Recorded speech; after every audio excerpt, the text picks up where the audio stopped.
there, this is Dennis Anyone with Dennis Hensley. It's a podcast about making things up and making things happen. I love talking to creative people about what they do. Today, my guest is Abdi Nazemian. He is an author. His books include Only This Beautiful Moment, which recently won a big Stonewall Award, and also Like a Love Story. They're in the young adult category, but I've read them both, and at least I'm halfway through the second one. And they speak to me so profoundly. I think they're so beautiful, and I was so excited to talk to him. Also, we met at a party, and he was wearing a Madonna shirt, and we started talking about that, and we both have, a long history with Madonna, and I had just seen the concert this week, so I was like, I'm going to have him on after I see the concert, and we'll talk all about it. So, long story short, this is going to be a two-part episode. But before we get to part one of that, I want to remind you that this podcast, Dennis Anyone, is brought to you by me. I do it because I love it, but there are ways you can support it. You can go to DennisAnyone.net and leave a tip in my virtual tip jar. Also, you can become a subscriber to DNR Studios. I'm part of a group of shows under the Derek and Romaine banner, really fun shows. And for a monthly fee, you get my show early and all these other great shows as well. I also want to mention one of my side businesses, Lifecast by Dennis Hensley.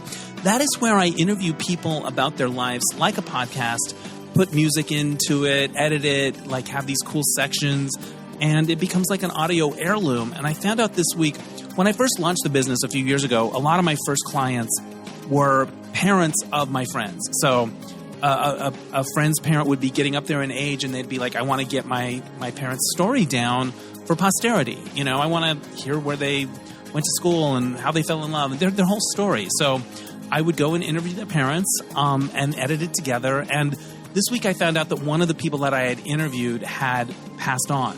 The first person, I think, that I interviewed for this business that has passed on.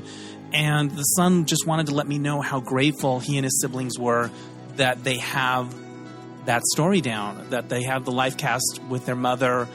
They got to hear her voice. And it's not even just the story. Sometimes it's just hearing their voice. Sometimes in these interviews, people will do things like sing the lullaby that they used to sing their kids when they were growing up. Anyway, I was really heartened to know that what we created together meant so much to them and that they have it. They got it while they could get it. So if that's something you think you would like for someone in your life, go to getalifecast.com and we'll make it happen. And back in the day, I used to only do in person, but now with Zoom and technology, I can do it over Zoom. So getalifecast.com is where to learn more about that. All right, that's enough for the plugs. Here now is part one of my interview with the novelist Abdi Nazemian. Joining me now from Los Angeles, it's Abdi Nazemian. He's an author, and his books include Only This Beautiful Moment, Like a Love Story, The Walk-In Closet, The Authentics. He's also worked in film and television. He was a producer on Call Me By Your Name.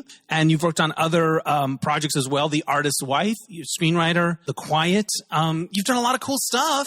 But the reason we're talking is because we bonded over a Madonna t-shirt you were wearing at a party. So first of all, welcome to the podcast. Thank you. Yes, Madonna connects us all. Madonna connects us all. And I met you at a writer's mixer, and you had a Madonna shirt on, and I started talking to you, and the next thing you know, we were off to the races. And yeah, because wonderful. I have a lot of Madonna in my past. She was instrumental in my career trajectory. So we started talking about Madonna. It turns out you're a super fan and that she is very significant in your novel, Like a Love Story. So that was the first one I read after we met. Actually, I listened to the audio, which is brilliantly done, and fell in love with your work. So I'm so happy we're doing this podcast.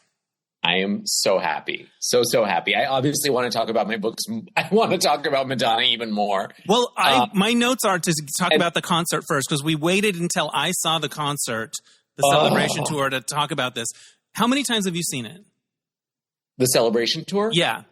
Only once, and I think it will be only once. You think it will be only once? And you did not see it in LA. You saw it somewhere else. So we luckily happened, my family lives in New York, and we brought our kids there in December. So just before Christmas, it happened to line up with her dates in Brooklyn at Barclays. And our kids love Madonna. How old are your kids? They're 12-year-old twins, boy and girl. They've been raised with Madonna. We've been dancing to her music forever. And we really wanted this to be their first big concert. And for context, my parents took me to the Virgin tour when I was 8 years old, and then to Blonde Ambition when I was 13. So it's almost like this family tradition. Madonna really has connected my whole family. And it was a beautiful experience to take them, and a very expensive one. And because of that, I doubt I will go again. Right. But I went the first night in LA a couple of nights ago today when we're recording this, but I'm seeing all the posts from every other night. And I was kind of like, oh, I want to go again. And I want to get a different seat and see a different vantage point. And anyway. I know. I was in Chicago speaking at a school. You know, a beautiful thing about being a young adult author is you get to speak at schools often. And I was there speaking to 3 different groups of students. And it was when Madonna was there. And I kept telling myself, if I can get a great seat under a certain price that I had for myself, and I kept refreshing StubHub, refreshing, thinking like something will come or the prices will drop, and they didn't. And so I stayed in my hotel room, and there it is. There it is. I found the concert very emotional. I was very emotional in it. That's the big surprise of it, right? Is the emotion. I tell everyone, I feel like what she gives up with the fact that she's aging and she can't dance the way she used to, she adds to the show with vulnerability. Yes. And it's beautiful.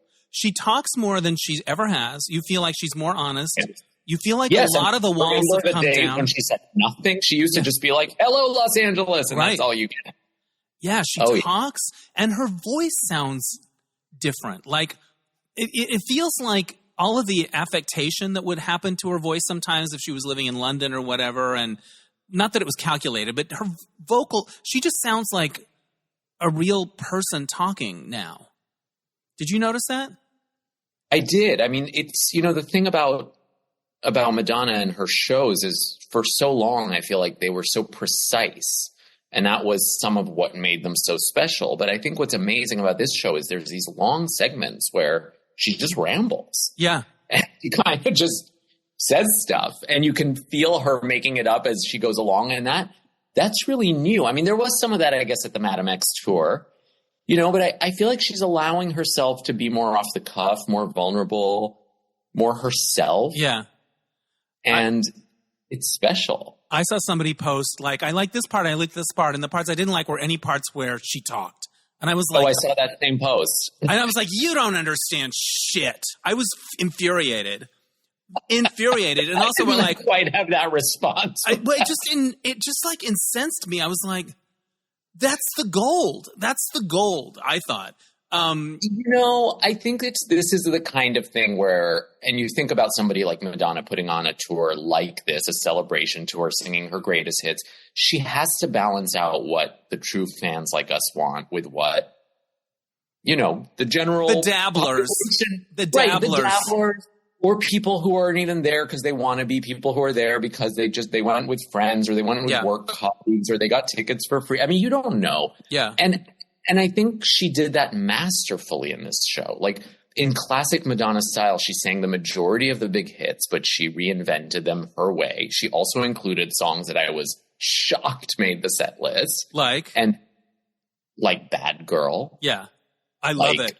Like Mother and Father. Yeah. I mean, come on. And American Life is my favorite album. I mean, that's a deep cut. Opening with Nothing Really Matters, which is really a forgotten song. Was it even a single? It was a single, but it didn't do very well. Right. And it's, to me, a brilliant opener, given what it says. Right. And what it's about is really powerful. Yeah, but come on. I mean, nobody would have expected that. You mentioned Bad Girl. Her daughter, Mercy, plays the piano on that. Her kids are really good at stuff. They're really good. Her kids are really good at stuff. Our kids, who, as I said, were 12, were especially moved by her kids being there. They really loved that. That was really amazing to see. Her kids also seem to love her. Yeah. You know, reading like interviews with Lola, who now is like an amazing young woman. It's so fascinating to get a peek into how much they seem to genuinely love their mom. And I think a lot of people wouldn't necessarily think that. Right. We did not think that she had that mothering thing in her in the way even though she's our mother. Even though she's our mother. Like, no, we were all like, I remember Sandra Bernhard once saying about Lola, oh, when she's older, she's going to she's going to dish, or, you know, like there was a book coming or something like that, which is not the case. Have you seen Rocco's artwork? I have, of course. He's really good. Like, and Mercy's piano, they're really Mercy's excellent. Really David is probably the true star. I mean, he just shines on stage. Mercy's an incredible pianist. Yeah. Esther, the one doing the voguing, right, is some kind of unstoppable force. Yeah, it's amazing. And you think, look, like I don't know her personally. I don't even know if I want to know her personally. I think it's so special to have someone that you just look up to in this way. But she's an incredible human being. And I would imagine she has raised those kids, teaching them what she's learned about the world along the way, about survival, about passion, about how to live correctly, because she's now been doing this for decades with so much grit and staying true to who she is. And that's amazing. I mean, who else can say that? I'm going to probably get emotional talking about this. But well, we haven't even talked about Live to Tell. So Live to Tell is a song that she uses to pay tribute to everyone that was lost to AIDS, so many of them in her own life. And it comes at the end of a segment where it's a party and holiday, and somebody just keels over and dies at the end of holiday. And then it's Live to Tell. And she doesn't talk. There's no title cards that say, we just know. And then the faces start appearing up. Her Brits.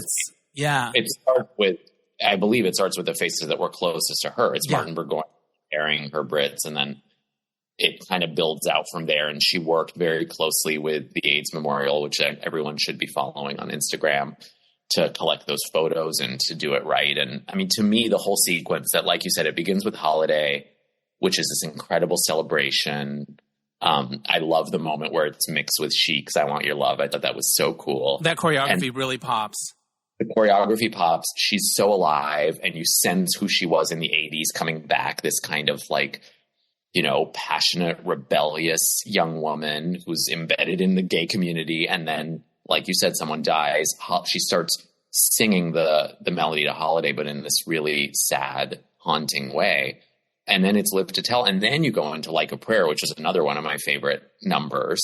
And I thought that whole sequence, those three songs, were one of her best live moments. She just really told a little mini story about her and us and our community. And she did it beautifully. When you read Like a Love Story, I think you get a hint of this, but I've said this for a long time. I always listen to Live to Tell as a song told from the perspective of a gay man in the 80s dealing with AIDS. Wow. That was the song. It obviously wasn't what people thought the song was about, but if you listen to it. It wasn't about the plot of At Close Range starring Sean Penn? I mean, did she see that movie? I haven't thought about that. That movie was even a thing until just this second. But yeah. I know. But listen to the song thinking about what she was going through. Thinking about what she was going through when she wrote it and those lyrics. And it's, you know, man can tell 1,000 lies. To me, it was always about this like gay man living in the closet who's dying and realizing he may never get to tell his story. Yeah. And then he is like honoring all these people who are lost. It's so beautiful. It's stunning. It's stunning. Everybody was in tears. Well, and the faces keep coming, you know. There's Gabriel from her Blonde Ambition tour dancer, Michael Perea, who I used to want to be a dancer and did some dancing. I auditioned for her tour. I think we talked about this. But who was on the Virgin tour, the tambourine. I'm like, oh, that guy. Right. Like the faces. And then, you know, it starts with a few big faces and then just this mass. And other people have done that. Other places have sort of tried to capture the volume and that overwhelm. But there was something so artful about the way this tour was put together. Like, I saw Renaissance, Beyonce. I'm a fan of Taylor Swift. I didn't get to go to Eras, but I watched the movie. Madonna, there was an elegance to Madonna's set and staging. And there was something, a sophistication, a maturity. I don't know. There was something about it that I thought separated it from other recent tours that we've seen, just in terms of how the stage was designed and the different elements. I just thought it was really elegant. Yeah. Well, she's a storyteller. I mean, I saw the Beyonce tour and I absolutely loved it. And I think, those tours are in conversation with each other. They're both a part of Madonna's in the Beyonce tour and Beyonce's in the Madonna tour because of their Queen's remix, which I thought was very cool. But, I think with Madonna, anybody who sees that show is going to understand it's a version of her life story. I would imagine all the work she did on the biopic some of it found its way into the narrative that she tells here. And, when she does live to tell, it's a reminder that she was there.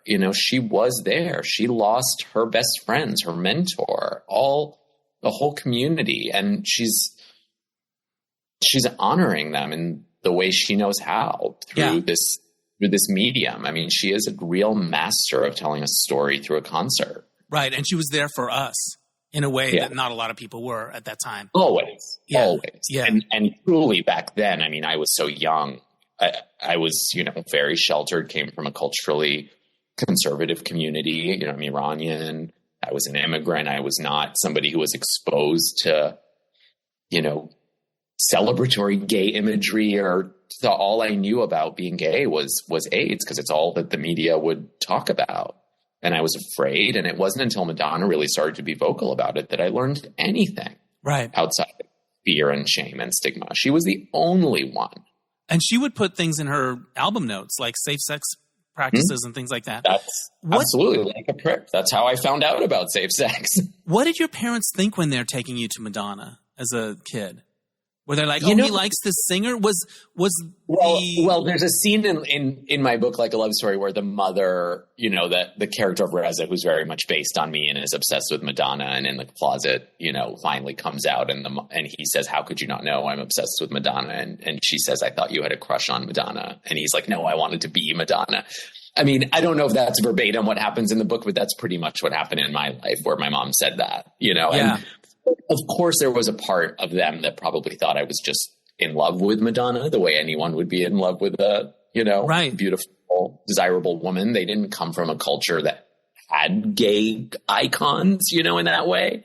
So they didn't understand that. But I do think it's an important point, because we're in this really weird moment of like cultural conservatism again, where books like mine are being banned all over the place. I mean, Like a Love Story is banned in so many states at this point. It's crazy.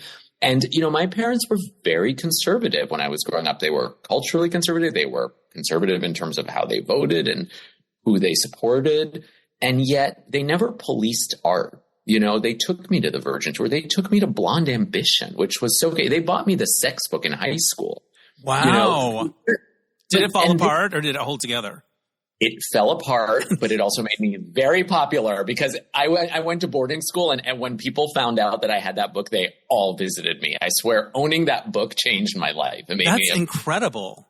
Yeah. Yeah, but again, I go back, like, what happened? Like, back then you could be like my parents and who had conservative values, and also say, you know what, we're not going to stop our kid from exploring the things he needs to explore. It wasn't this thing that that's happening now, where everybody wants to police what people read and watch and see, is just, it's wild to me. Yeah. Everything's become tribal.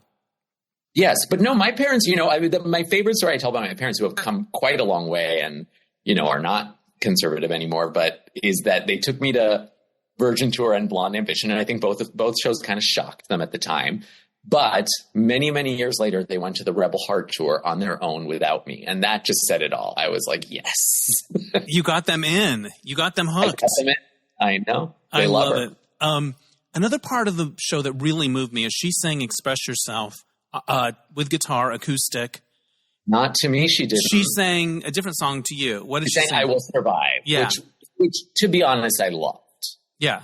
Well, she talks about coming through that health scare and how serious it was. And she went on a bit on Monday night when I was there. I don't know how much she talked about with your group, but I think one of her doctors was in the audience, and she talked about how, when she was trying to recover and she was so impatient, and how she wanted to come back for her fans, and her kids were so excited about the tour. And somebody said, when do you think you can do it? She's like, 2 months. She just picked a number out of the sky and did it. Do you remember where you were when you heard she was in the hospital? That was like... I don't remember. Where were you? I was in Provincetown, and I remember it so well. We went for a week in P-Town, and I met this amazing photographer named Michelle Shapiro, who I think took the photo that I sent. You asked me for a photo of myself. Yeah. And Michelle came up to me in a bookstore. I was browsing a bookstore and came up to me and said that she had read Like a Love Story and loved it, and asked if she could photograph me on the beach. Oh, how cool. And so we made we made like a date on the beach to take that photograph that I sent you. And we've remained friends, but the day that we took the photo, I had like heard the news right when I was going there. And so I arrived just telling Michelle, I'm like, I know you read the book, so you understand that I am in total crisis right now. Because when the news first broke, it seemed very scary. Like I was beside myself. And yeah, I think the word unresponsive.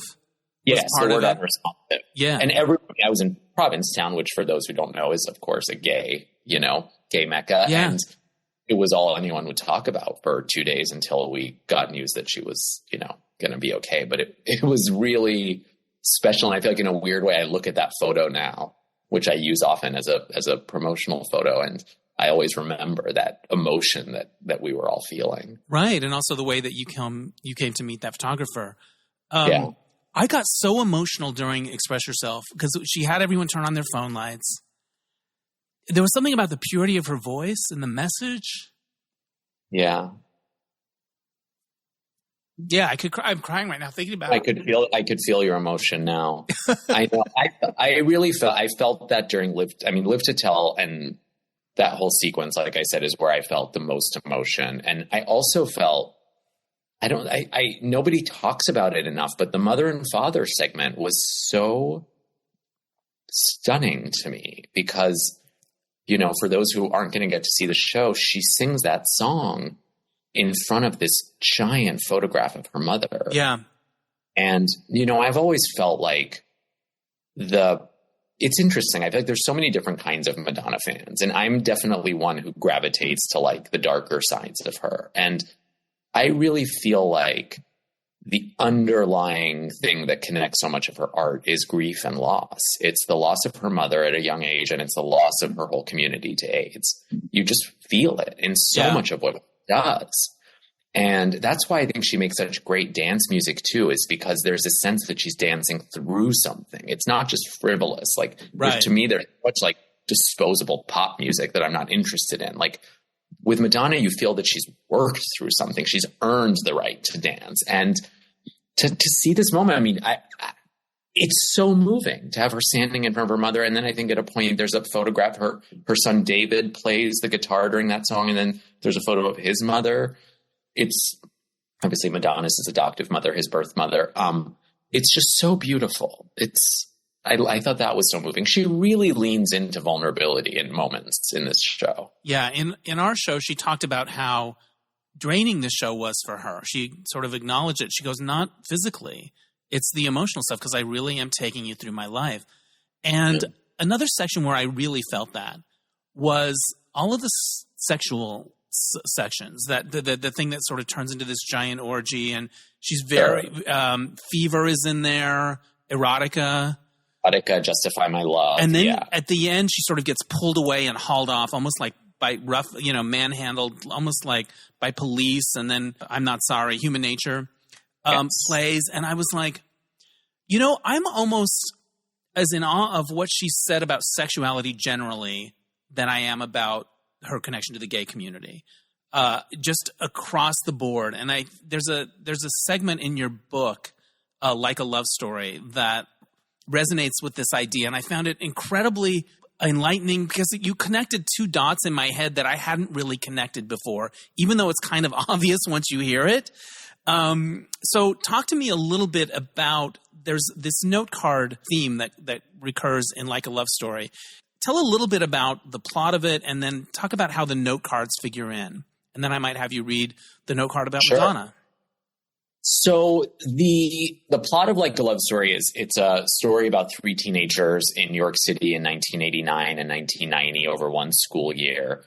And it's three POV, so you get to hear from each of them. The story kind of starts when Reza, who's an Iranian closeted teenager, moves to New York City with his mom.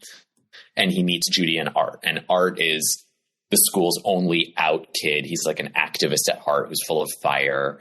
And Judy is an ally who also has an uncle who's like her favorite human who is living with HIV and an ACT UP activist. And so through them, Reza kind of discovers the queer community, discovers himself, and the book touches on ACT UP. There's a lot of their actions are a part of the book. I did a lot of research on that. And Reza also, as I did, becomes very obsessed with Madonna and kind of like she helps in his journey of liberation. And the note cards that you mentioned, those are something that Uncle Stephen writes to the kids, particularly to Art as a young queer person. And it's like they're numbered note cards on queer icons, queer language, queer concepts. It's everything from Madonna to Elizabeth Taylor to Love to High School. And those kind of came about when I first started writing the book. They weren't even note cards. They were almost like rants. And I realized like, wait, I have to find a way to fit these into the narrative. And I love this idea that Uncle Stephen was doing this for a young person because, you know, as young queer people, especially back then in the 80s and 90s, we didn't have mentors. Like it wasn't something that, you know, I came from a heterosexual family, heterosexual world. At that point, I was living in the suburbs. Nobody was telling me about gay language, gay concepts. I mean, I didn't even know Madonna was a gay icon, to be honest. I know I said my parents didn't, but I didn't either. I've always been fascinated by this idea that like we find these icons. Like I became obsessed with Judy Garland and Joan Crawford and Rita Hayworth when I was 10. Like how? Why? You know, I didn't know. Nobody told me. They were all like gay icons. So it's a little bit of that. I think with Uncle Stephen, it's showing the importance of mentorship, the importance of young LGBTQ plus people having mentors. I think it's such an important thing to talk to families and young people about. Like if your kid comes out, seek out mentors for them, seek out a community that they can see themselves in. Sorry. What's happening? Are you crying? Yeah. Oh, I love that. I love that your emotions are so present, like on the surface. That's so good. I envy you that. I think it's something about the age I'm at and, you know, where I'm at in my life. I think I felt that. I felt not only that, like, Madonna was there going, look, I'm still here. Yeah. I thought that. Yeah, I thought that as well. Sometimes when I have these moments, I cut them up a little and they're not as bad to listen to as they are to watch. No, I hope you keep it. I hope you keep it because, you know, honestly, I was somebody who was raised very much to like keep my emotions hidden. And I think I'm still too good at that. And I tend to put them all into my books. You know, it's much harder. Like you got to put beaches to get me to cry. You got to like, I need well, your book, I cried all kinds of places in your book. I'm very raw right now and not because things are bad. It's a mix. It's like I have an appreciation for the journey and also then where I'm at and what's next. And it's a raw time. And but that's a beautiful thing. I feel that too. You know, it's funny. You talk about this need for mentors. Like when I wrote Uncle Stephen, Like a Love Story is the first of my books that really did well. I'm a very honest writer. Like I'll tell you when things I did didn't work. And like my first two books they set me up for what is now my career as an author, but not a lot of people read them or connected to them. You know, Like a Love Story, when I wrote it, I thought would just be another book that disappears. And it wasn't. It did quite well. And it still gets so many readers. I get so many notes about it. It's, you know, I have people writing to me that it taught them so much or connected them to their family, that it, you know, opened up conversations they couldn't have. And what I've realized through the journey of writing this book and the ones that have come since is like, in this strange way, I've become the Uncle Stephen to some other people. And that's such an emotional thing. Like now I go speak at schools. I talk to teenagers who don't have a lot of, in communities where they don't have queer mentors or adults.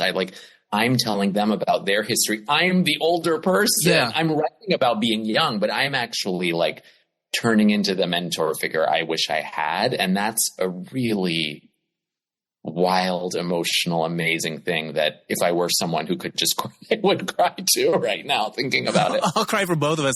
I had a feeling, the same kind of feeling I had at the end of the movie Barbie, where like oh, they said everything they wanted to say and they got away with it. Like, you got act up in there. You got sex stuff in there. You got, like, gay history in there. Like, I was like, it's like you kind of said, I'm going to go for broke and maybe they'll publish it. Like, I didn't, I did not feel like you were, I'm going to soft pedal this part or whatever. It really felt like you were going for it. I did. And I didn't, I mean, part of the reason I was going for broke is because I didn't think anyone would read it, to be honest. And so there was no fear. And also at that point, I mean, I wrote like a love story when I had been a professional writer for, I think, 12 years. And it was 12 years of like most of the stuff that had my name on it that was made, especially in film and TV, bore no relation to my values. Like there was no queer life, Iranian life. It didn't reflect who I am. And I remember like, especially when my kids were born, because, you know, a lot of my better writing happened once they were born.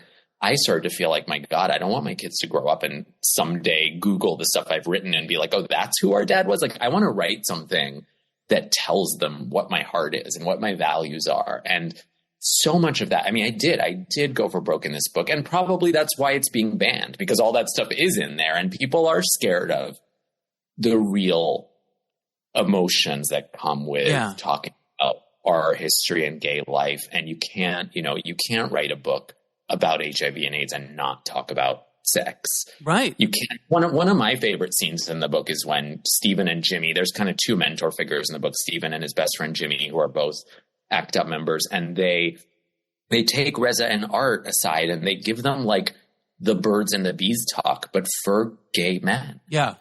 You know, and I never got that. Like I had to learn about sex from a leaflet and like a prayer and from, you know, sneaking porn out of like places.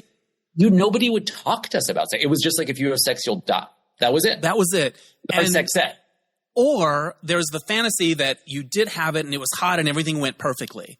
And so I like that your characters are like, I don't even know what to do. Is this stuff going to work? Like it was very, what position? And like they were talking about sort of like the nuts and bolts of it in a way that was like, I don't know if I'm going to be able to do this right. Or they were scared about it, not just because of AIDS, although that's a huge part of it, but just like, you know, it's already scary. Yeah, it's already scary. And so many times in culture, it goes off without a hitch and they cut to the after thing and that was great. And they're having the cigarette. Was it? I don't know. I appreciated how frank it was around that stuff. And I want to talk about like the young adult book world and what you can do and what you can and how that all came to be. But we were talking about the note cards, and I would love for you to read the Madonna note card from the book. So these are notes that the mentor character, Stephen, put on cards for Art and other young people, sort of like, you know, Gay Culture for Dummies flashcards or something, you know, like they're like That's these exactly what they are. Right. And I don't mean that they're dumb, but they're that sort of like, here, this is what you need to know. Like get up to speed. Exactly. Yeah. Okay. So this is the Madonna note card that is part of this alphabetized which is number 76. Because I did even though there's only a few note cards in the book that made it, I did alphabetize a whole spreadsheet on Excel with every single note card, what it would have been, and Madonna ended up as 76 alphabetically. I feel like that's a merch opportunity right there. Do the cards. That is really good. I know a place that can print playing cards because I did it for some other thing, a game. So good. I'm not like merch minded. Okay. I need to be a better like brander salesperson. All right. So this is the note card. The 76 Madonna. She is not ashamed, and therein lies her massive power, because shame is their weapon. People who feel shame remain hidden, and that's exactly how they want us. And then along comes Madonna. She was quickly written off as a flash in the pan, a one-hit wonder, but not by the people who recognized immediately that she was not just a singer, not just a dancer, not just a performer. She was and is a revolution. Just look at the way she responded when Playboy and Penthouse ran nude photos that were taken of her when she was young and broke. She said 3 words: I'm not ashamed. Those words are why her presence in the world gives me hope for the future, that more queer kids will come out sooner, that more women will feel the freedom to own their sexualities, that maybe someday shame will be something kids don't feel anymore. Before I became sick, I was out with Jose one night on a dance floor. Madonna came out and sang one song, Holiday. No one had heard of her yet, but within seconds, we were communing with each other, with her, and with a new way of thinking. You can turn this world around, she sang, and she meant it. To turn the world around is to create a revolution, isn't it? She is a revolution in every sense, a radical change and a celestial body in orbit. She's turning this world around and showing us how to follow in her footsteps. I don't know if shame has a true opposite, perhaps pride, but that doesn't feel quite right. So as far as I'm concerned, the opposite of shame is Madonna. Long may she reign. For those of you keeping score at home, I cried through about 65% of that thing. What was that like to write? Did it come out? Did it pour out, or did it take a lot of thought? No, it poured out. This book and most of my books, I'm a very instinctive writer who doesn't plot out my books. I tend to just write them. And if they, oh God, I know I sound a little like I'm so LA, but if it feels like the voices are speaking to me, then I keep writing. And if it feels like I'm forcing the voices, I tend to stop. I'll abandon books 100 pages in if it feels like it doesn't want to be written by me. But Like a Love Story, I remember I do a lot of my first drafts in London. It's just a city that inspires me. And I remember going there and just writing. I think I wrote 200 pages in 2 weeks. They were very rough. They were rewritten and rewritten and rewritten. Right. But stuff like that just came. Most of the note cards were, I want to say 10 times as long. The note cards were long. And my editor was like, I love the note cards, but they got to be, how could he have even fit these on an index fit on a card? Yeah. In the book, it was supposed to be on an index card. She's like, how exactly did he fit these 10-page diatribes on index cards? No, it was, it's like you said, I think a lot of stuff that I had hidden, I was in the closet for a long time. I didn't come out to my parents till I was 24. I spent the first half of my career as a writer in Hollywood hoping I could tell gay stories, but for the most part not. And often being told, the first studio job I had, the notes that came back said, cut every gay character. You probably know, I know you're a writer. When we were coming up, the idea that you could write a book like this at all, let alone in a young adult kind of category, that just seems like a miracle to me. Yeah, of course it was. And by the way, it wasn't controversial to get a note from a studio that was cut every gay character. It was oh, okay, I guess that's what we have to do to get our paycheck. When I have a book called Misadventures in the 213, and there was couple of TV possibilities that happened, and we, deals were made and all this stuff. And at one point they were like, let's make the gay guy and the friend brother and sister there was all this talk of how can we navigate this? And I remember the 90s, maybe you'll relate to this. I as a gay writer, I think there was a lot of us turning ourselves into knots going, well, we'll make the gay character a teenage witch, and then we'll channel it through her, all our feeling. We felt like we had to game the system. And then I watched, somebody had a copy, an early advanced copy or something, of The British Queer as Folk, Russell T. Davies. Oh, and I watched got that. An advanced copy too. I remember that so well. And I watched that with my jaw on the floor, and I thought, oh, we can just tell the truth. Yeah. And it was like an epiphany to me. And I don't know if I always did that in my work, but I think we came up in a time when we thought we had to be sneaky. Yeah. We had to be sneaky. We had to hide. Yeah. Absolutely. 100%. And so your book, reading your book is it felt miraculous to me. It feels miraculous to me. Even reading that segment, it's, I am somebody who learned very early how, to your point, how to mask certain things, how to be presentable to the outside world, how to kind of hide my pain and the things that people didn't want to see. And I feel like I've put it all into my books, and they're actually well received. And I genuinely think that's a testament to this new generation. The reason that books like these are doing well is because young readers demanded them. Young readers led the young adult industry into stories like these. Yeah, I want to talk more about that. But I want to say one other thing about the note card. Shame is a word you hear more now in the last 5-10 years. Brene Brown talked about it. It wasn't really a word that people used or thought about. And I never connected it to Madonna until I read your card. But of course. Is that true though? Because when I think about Madonna and I think about Well, I often have this conversation with Madonna fans about like what are her signature songs, because what's fascinating about Madonna is she doesn't have a signature song like so many artists. You could argue for many songs. Oh yeah, for sure. But when I think of like a lyric that truly encapsulates her, I think of Burning Up, where she says, "I'm not the same, I have no shame." And that to me was, I remember, and there's something about that video, like so early in her career, it is so in your face. She's telling you in that very early part of her career, like, I am not like everyone else. Like, you're not going to shame me. I'm going to do whatever the hell I want, and nothing you think of me is going to stop me. Like, what an empowering attitude in that Reagan era of. Yeah, I guess I think what I think of is like, we were seeing it on her, but the idea that could be us as well. We don't have to feel ashamed either.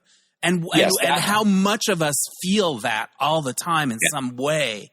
That conversation feels a little more recent, though. She was way ahead of the curve. I think I'm saying that I never connected Madonna with the idea of carrying shame around or not. Yeah, no, that's a good point. I mean, I think, and I talk about this quite a bit, and I'll talk about it more when my next book comes out in September called Desert Echoes, which is largely inspired by my first boyfriend, who unfortunately is no longer with us. But I genuinely think there is a lingering epidemic of shame in our community. For sure.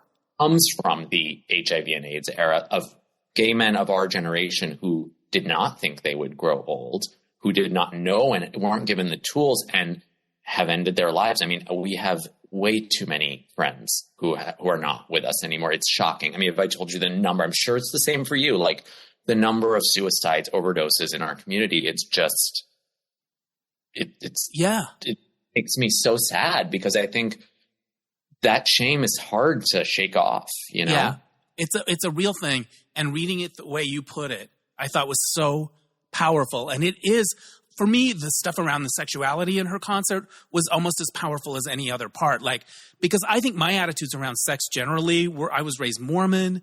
So between that and AIDS, like sex was, the idea that sex could be fun, beautiful, sporty, like that you it's just a part of being a person. Like sport fucking, like those ideas were things that I was a little looked down I thought were wrong, or like I was a little uptight around it, and I didn't kind of go, oh, people should do whatever they want, and right. I didn't get there until my 50s, and in a way I feel like, oh, I blew that. I didn't.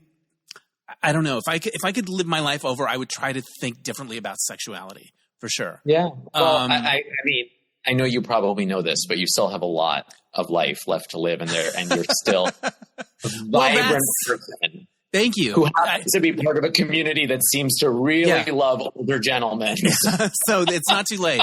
Well, that's a bit of like what I was feeling at that concert is, because I said this to my friend that was there. I was like, look at this, because the crowd was interesting as too. And it's like, oh, look at all these people who used to be a lot sexier than they are now.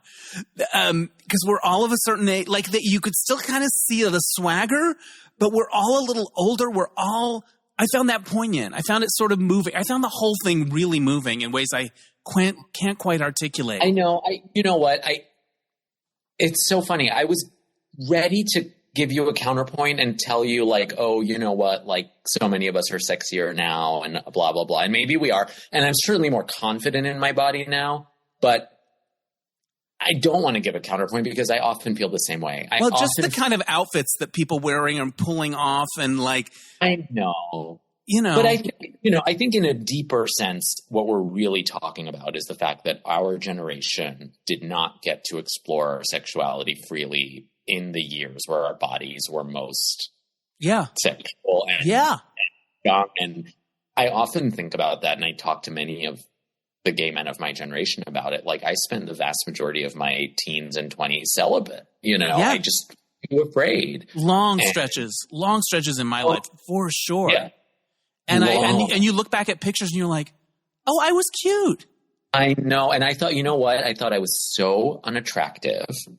And another thing that happened, and this is something we have talked about in the gay community too, is I remember in that era, feeling very unattractive as an Iranian in the gay community. Like, I felt like the only people anyone wanted were like very white, very like WeHo kinds of guys. There was a clone. There was look that was like that era. Nobody looked at me. And it's not like now I feel like I actually feel like I'm an attractive person. I look back at photos of myself and I'm like, my God, why did I feel that way for so much of my youth? Yeah. Like anytime someone was attracted to me, it was shocking to me. Yeah. Like, and I should never have felt that way. And, you know, but.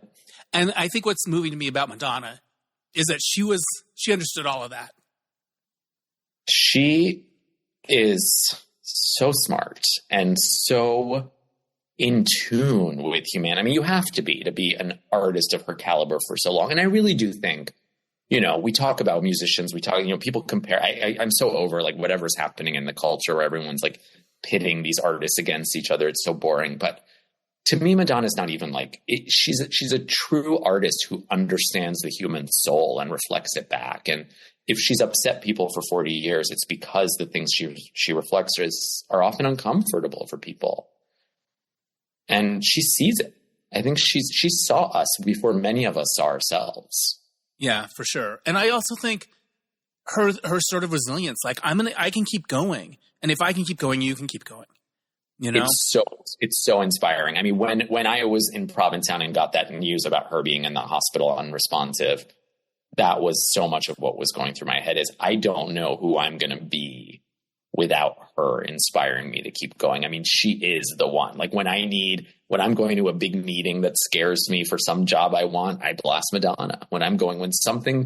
She is the one that inspires me and has shown me that when the world kicks you down, you just got to get back up. You just got to get, you know, she says the most controversial thing I've ever done is stick around. I think that's really profound. The most perfect thing she's ever said. Yes. I want to talk to you about the world of young adult novels. Because when I was growing up, it feels like there were books that were kind of for us, but it wasn't a thing. Like, I don't remember that as a category or anything like that. And it seems like with these books, the last two especially, based on what you've said, is that you're really getting to tell your story fully and finding an audience there. What's that like? Are you surprised by it? Or I was like, are there rules? How many F-bombs can you drop? Like, how does that world work? Okay. So, I mean, I got into that world largely because my first book was an adult gay novel. It won the Lambda Literary Award for Best Debut. It was called The Walk-In Closet. I have it right here. It's next. Oh, you have it? Yeah, oh my God. You're one of 10 people who own it. Yeah. I actually got it from the library because I'm a girl on a budget. But the library had it. Wow. Yeah. That's impressive. I wrote that book from the heart. I just want to tell a story about being gay in my culture. And it looked like I said, it got me a very prestigious award, and I'm happy for that. I believe if Lambda Literary Award. Yeah. Yeah. Yeah. And I'm pretty sure, because no one's refuted it, and I was told this by an academic, that it is the first novel to have a gay male lead character, which is crazy. It came out in 2014. Gay male Iranian. Yeah. I don't know, the most important word. But that tells you how new things are in our community. And I remember, like, my literary agent at the time, who I absolutely love, told me I should keep writing books and I should pick a genre that was a little more commercial. He's like, don't just write like a gay adult novel. There's so few gay adults reading novels. And so I was kind of doing research into like thrillers and romance and this and that. And at the time I have a cousin who's a teacher, and she was really into what was happening in YA and young adult. And she was sending me books. And, you know, there were books being written, like a very well-known one that I absolutely love. It's called Aristotle and Dante Discover the Secrets of the Universe. Yeah, and I just saw the film this year. It's really good. Yeah. Yes, it was produced by a good friend. So, you know, books like that, I was reading books like that, and I'm like, wait a minute, this is actually like a huge hit, this book. It's very culturally specific. It's very gay. It's, you know, I felt like maybe young adult was a world for me. And also I felt that so many of the stories I wanted to tell fit into young adult, because I was still holding so many scars from my childhood, from being in the closet, from, you know, hiding who I was, from being an immigrant, all these stories. And so I just tried, and the voice worked. I think as a writer, you sometimes know when you can capture a voice or when you can't. And I feel like for whatever reason, I can get back into the mindset of being a teenager. Like I'm able to go there. And it's been amazing. Like, you would be surprised. Like, people don't understand. Like my editor at Harper, at, you know, Balzer and Bray, which is an imprint at HarperCollins, like, will often push me further than I think I can go. I mean, with Like a Love Story, the first draft did not have as many conversations about sex or sex scenes because, like you're, suggesting, I felt like I couldn't go there. I was like, well, I can hint at it, but I don't want to go too far. And it was really my amazing editor who said, if you're going to write a story about growing up gay during the worst of this AIDS crisis, you have to deal with sex. Like, go there, like go to those scary places. And so a lot of the rewrite was me pushing myself further. And that was a really liberating thing. And then, I wrote a book called The Chandler Legacies, which came out after Like a Love Story. And that one was very much inspired by my experience in boarding school, which was full of hazing and abuse. And, there's been lots of news reports around schools like the one I went to. And again, like I didn't shy away from it there. And I got to tell these really, to me, like very mature stories that just happened to be for young people. And I think, we forget that when we were teenagers, we were also grappling with the big issues of life. Like teenagers are dealing with forming their identity and understanding the world in a way that's so fascinating. If you had written Like a Love Story and it wasn't meant to be in the YA category, would it be that much different? Probably not. That's honestly, what I was wondering. I was like, oh, well, he probably wanted to say cock here instead of skin or whatever, like I was like, you know what? I don't feel like he's soft pedaling this very much. No, I really don't think so. And look, YA to me is a category. It's a marketing category so that people can sell books, so that people know what books are appropriate for teenagers. From what I understand, the majority of readers of YA books are still adults. Many adults read them, whether it's because, just like many adults watch high school movies like Mean Girls or whatever. Right. It's always fun to revisit childhood. But, people forget there was Like a Love Story was one of the coolest things that happened for the book is it was on Time Magazine's list of 100 best young adult books of all time. And when I heard that first, I hadn't looked at the list and I'm like, oh my God, that's amazing. And I assumed all the books would be modern YA books. But it was alongside books like To Kill a Mockingbird and The Diary of Anne Frank and Little Women. And that's when I kind of realized, you know what? All YA is coming of age stories. It's just another word. It's another designation. It's a coming of age story. And if you like those, if you're somebody who would want to read a book like To Kill a Mockingbird, which is about a child, you would also like this book. It just means a protagonist is a teenager. I listened to the audio of Like a Love Story, and there was a point where I had to kind of stop and take a break because I was bummed out at what was coming. And here's what I knew was coming. The girl was going to get her heart broken. Mm-hmm. I could feel it because it's a bit of a love triangle between these two boys and this girl. And I feel like girls that got their heart broken by being in love with a gay guy that wasn't out yet, I feel like there should be a stamp for them. I feel like there should, like there's Secretary's Day. I feel like there should be that day and we send a muffin basket. I had one. It should be like a Judy and Liza tattoo they all get. Yeah, my heart breaks for them. Maybe it's guilt or whatever, but I was like, I can't listen. I need to take a break from this audio right now because I could feel, I was like, this is not going to end well for Judy. But that's life. But that is life. And I think in the end it does end well for Judy. It does. She gets there. Those girls eventually forgive and find themselves and realize they were lucky to have that intense, beautiful relationship with a gay guy, even though it wasn't what they thought they wanted. Right.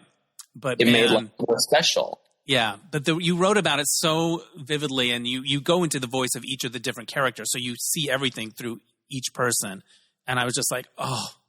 It was fun. Well, in the audio, and this was really my request, I went to high school with Lauren Ambrose, the actress who, most of your listeners probably know from 6 Feet Under, which masterpiece TV show. But she was very much like my, one of my closest friends in high school. And when we were doing the audio, I called her and I'm like, look, like for you to read this character, given that it's about like the emotions we were going through at that age would be so special. And she said yes. And so listening to that, it's so meaningful for me personally to have one of my best friends from my teen years reading that. Yeah. You're obsessed with old Hollywood.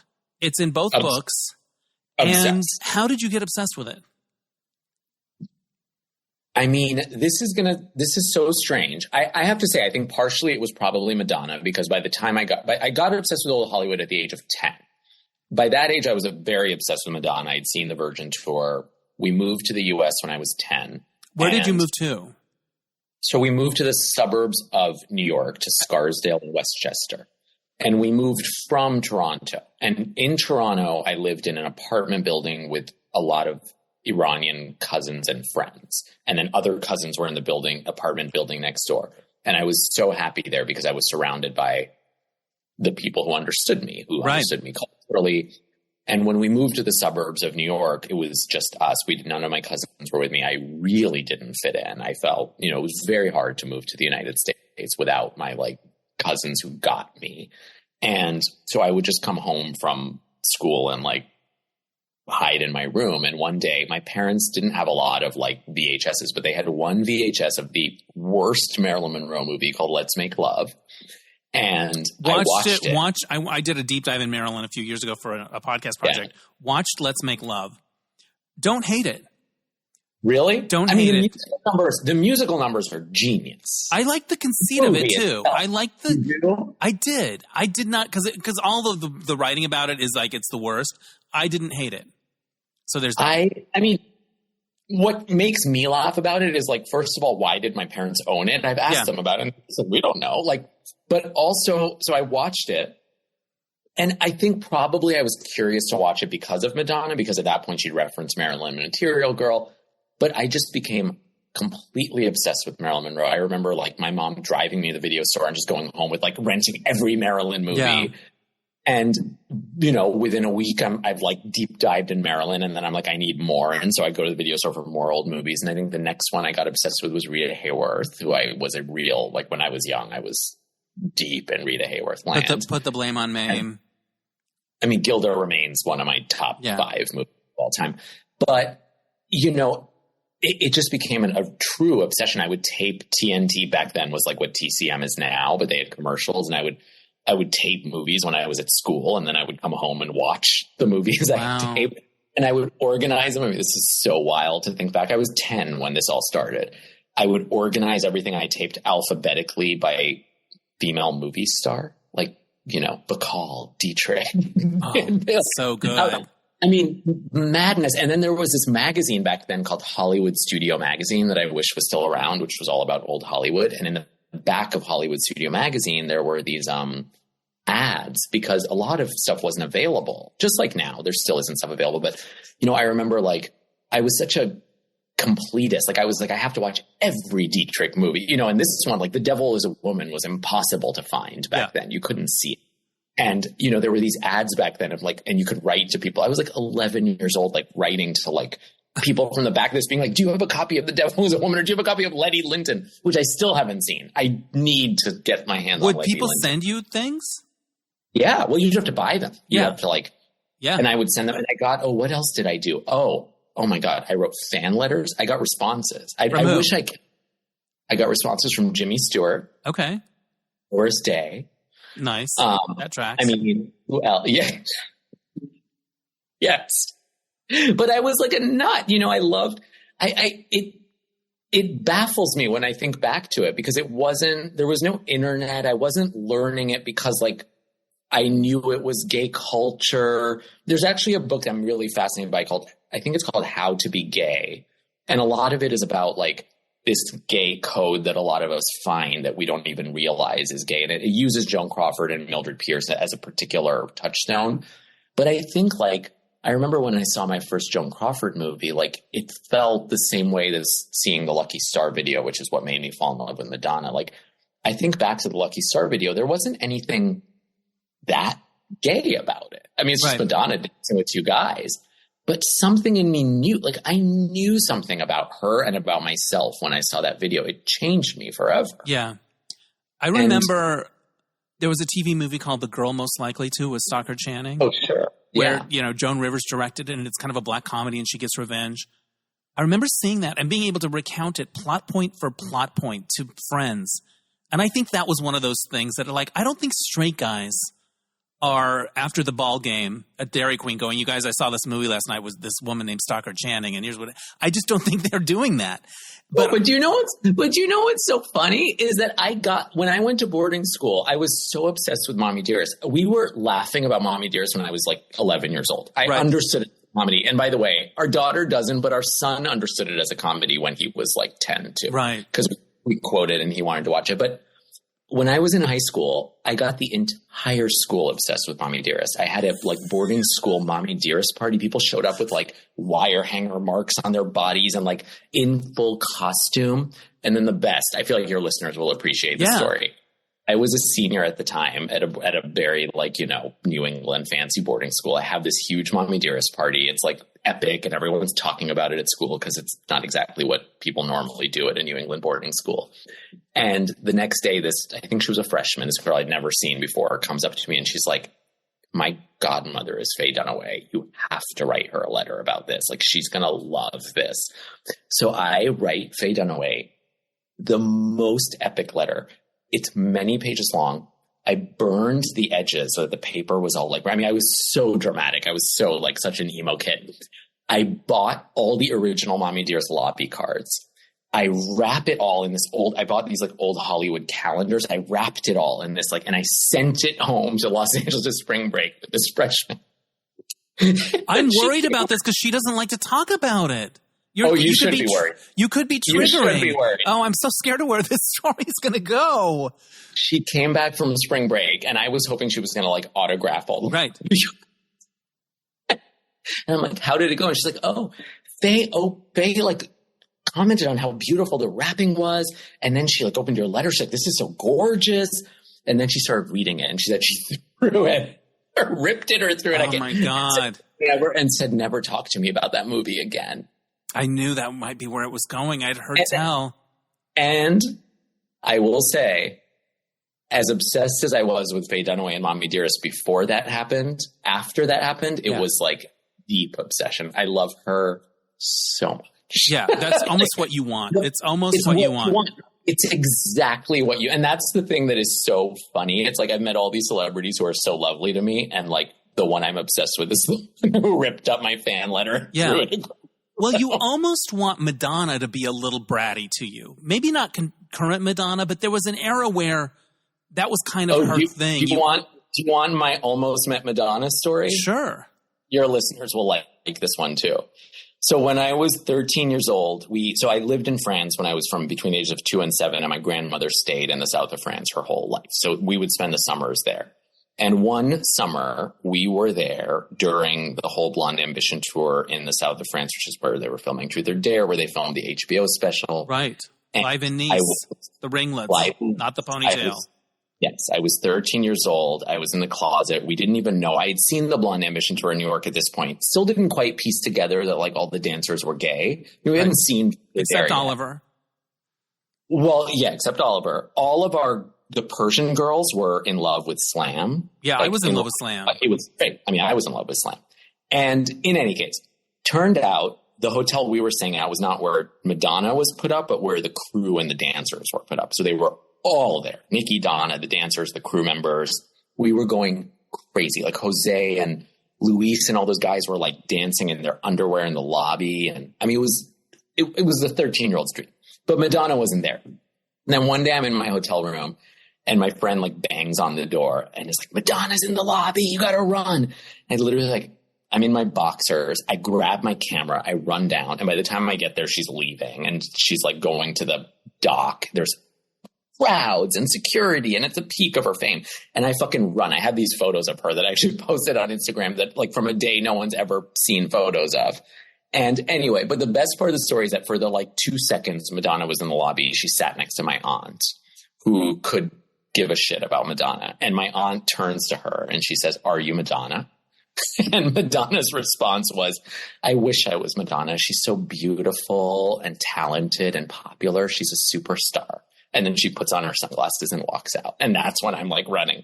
Oh. And that story's kind of like become myth in our family because, again, it's exactly what you want Madonna to be. Like the fact that she said that, it's like if someone says, "Are you Madonna?" Yeah, that's exactly what you want her to say. Well, I've talked before on this podcast about how I my writing career began because I auditioned for her as a dancer and wrote a story about it, and it got my first publishing thing, and it grew from there. But I got to interview her years later as part of a roundtable for bedtime stories. And one of the questions I asked her, I told her that I had a writing career because she rejected me as a dancer. And she goes, well, you took a negative and you made it a positive. And I was like, thank you. That's something you would do. And then I asked her if she could be anonymous for a day, what she would do and where she would go. Ooh, what do you think she said? It's something we talked about on this podcast already in a way. Like that she would go like to the movies or to a museum and just like see art without people. That would be it. She would go dancing. She would go to a nightclub and go dancing. Yeah. Tear some shit up on the floor. Yeah. She can still do that. I mean, I don't want, maybe she can. I don't know. Yeah. Hey, do you want to read a little bit about the Blonde Ambition section before we wrap it up? Okay. This is in Like a Love Story. The three friends who had a lot of tensions between them because there was love triangle stuff going on are now together at the Blonde Ambition tour. Oh, and there's one other thing I want to mention before this. The character of Stephen, who is the uncle with AIDS, he has an issue with the song Vogue, and I never thought about it until I read it in there, and now I can't stop thinking about it. So do you want to say what that is before you read the segment? It's what the hell is Joe DiMaggio doing in the song? Yes, because it's all sort of glamorous Hollywood people. My personal take on it is that in Ballroom, they would have the like Butch segment as well. And so that's what it was. Yeah. I always just feel like, and it's a melodic name though. It sounds good to say. It does sound good. And he was with Marilyn, so he's connected that way. I do feel like, Joan and Judy not being in the song is kind of rude, but I also think she made The Power of Goodbye as like an I'm sorry to John Crawford. Because The Power of Goodbye video is, parts of it are a shot-for-shot remake of my favorite John Crawford movie, Humoresque. I did not know that. That's good to know. I did not know that. Does that mean you've never seen Humoresque? I've never seen Humoresque. Are we gonna have a night? Are we gonna watch it? You're gonna actually lose your mind. Okay. Humoresque, it's like, that movie is just so divine. It is like the Joan Crawford movie. She actually doesn't have the biggest role in it. John Garfield is the lead. He's like a really talented violin virtuoso, and she's like the rich alcoholic who is his patron. Yeah. And it's just like, there's sequences in that movie that are nothing but close-ups of Joan Crawford watching him play violin. I mean, it's just like a whole sequence of watching Joan, like in her glasses, taking her glasses on and off, like watching him play Tchaikovsky. And you're like, what is this? Yeah. But the big crescendo of that movie is Joan. I'm going to give it all. I'm sorry. Whatever. It's Joan on the beach at the end. And that whole sequence in The Power of Goodbye on the beach is I mean, there, you could see on YouTube, it is shot for shot.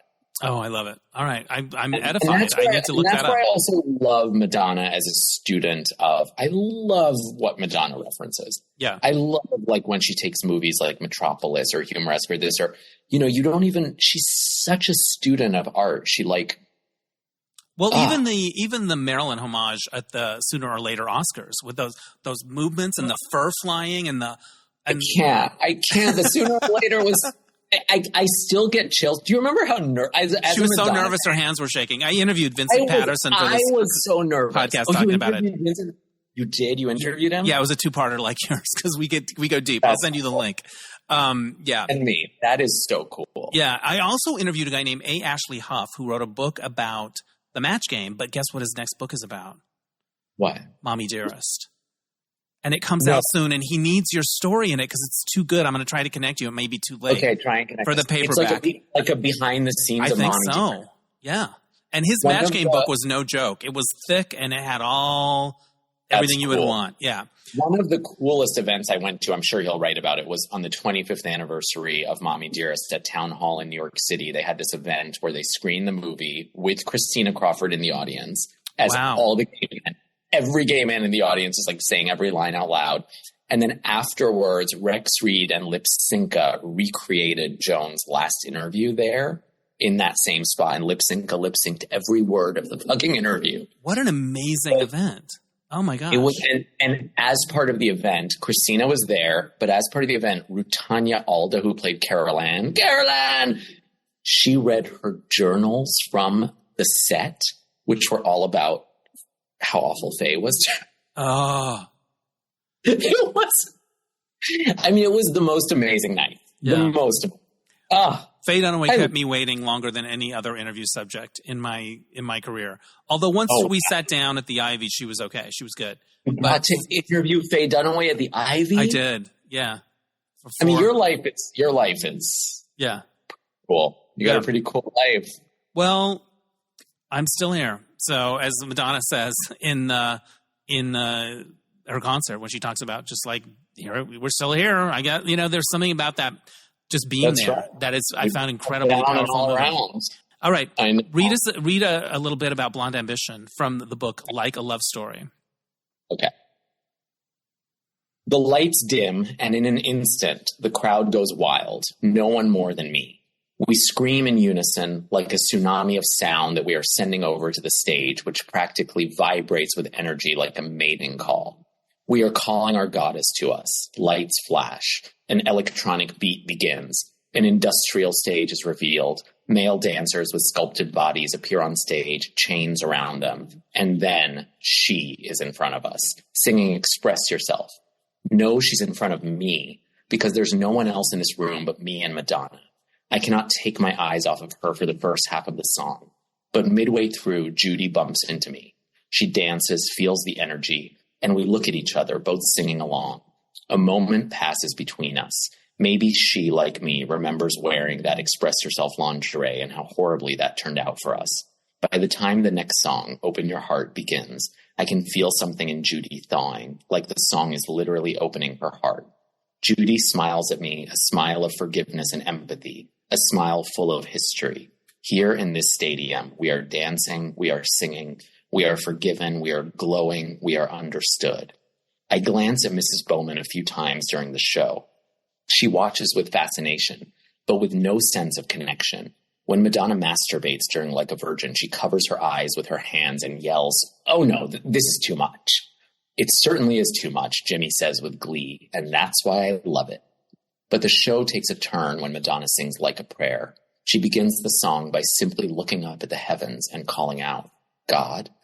She speaks God as a question, like she's wondering where he has gone, how he's letting this world burn. The show goes from something fun to something challenging. After Like a Prayer, she sings Live to Tell, and at that point, the audience is in a hush. I hear a sob, and I turn to see it's Mrs. Bowman, tears flowing down her usually composed face.